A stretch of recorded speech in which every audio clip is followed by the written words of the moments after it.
When I was an undergraduate, before I had entered student politics, I had heard of Peter MacKinnon. He is a presence on campus. It's hard not to hear of him.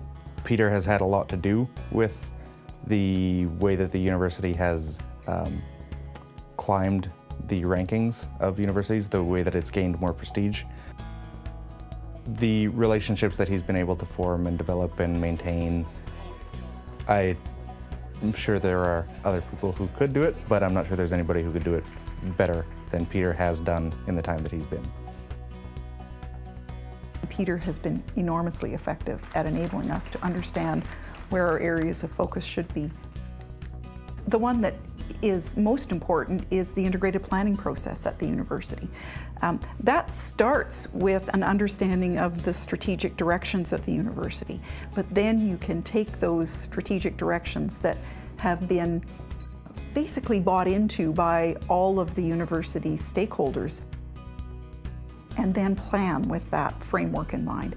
That will be Peter's most enduring legacy at the university, is a very robust, widely admired planning process.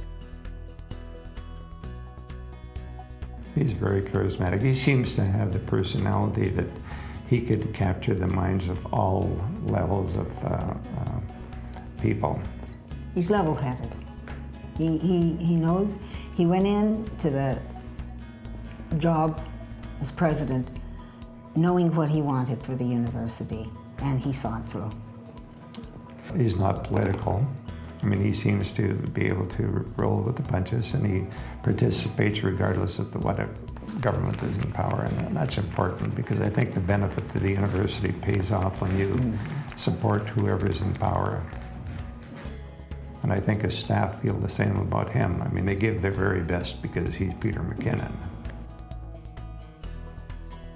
The thing that I value most is his ability to get input from so many others, to take the benefit of the insights and knowledge and background and experience of all of the other people around him and bring that into the decision-making process. And that's the hugely valuable piece, because we're all smarter together than any one of us is individually, as long as we've got a way to take that insight and input and put it together.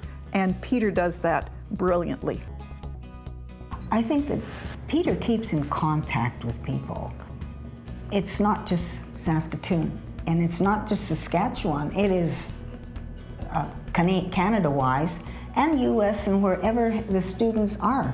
I think he keeps in contact with them, and it's a personal relationship that he has, the university has, and when I say the university, I mean sort of Peter, has with all of the people that have gone there. The university, at its inception, was for the province. I think the university's grown in that respect.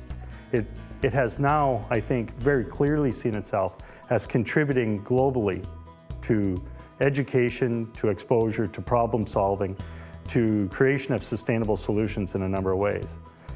You know, starting at home with the Aboriginal community is something that we've all talked about, but I've seen a huge growth in real action that I think is having a real impact on that community since Peter has taken the helm as president back some 13 years ago. It is a great honor for me to have participated in the grand entry and to have carried for the very first time the new Eagle staff of the University of Saskatchewan. Nothing happens instantly. It's all a case of progress towards improvement and better goals. And I think the university is contributing to that discussion quite well.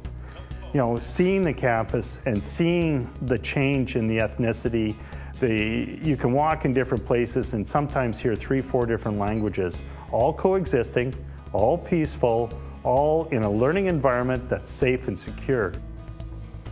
The thing that really struck me was all of the biomedical things that are here. And it's a small place, it's very close to each other.